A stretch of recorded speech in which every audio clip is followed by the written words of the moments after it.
Hello, and welcome to this week's edition of 10,000 Things You Didn't Realize Existed in the Purchase Contract.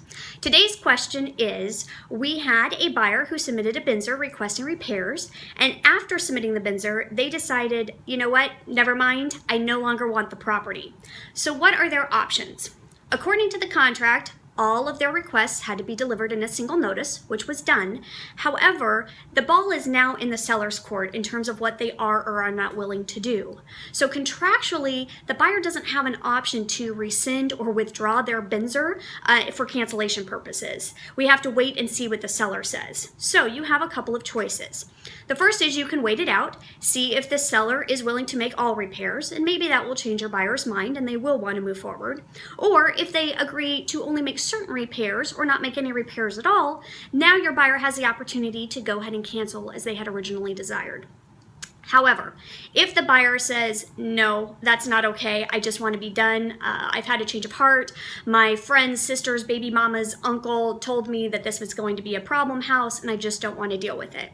The best option at this point would be to draft a mutual cancellation addendum, keeping in mind that word mutual. So you would have to have seller buy-in to agree to cancel the contract and release earnest funds.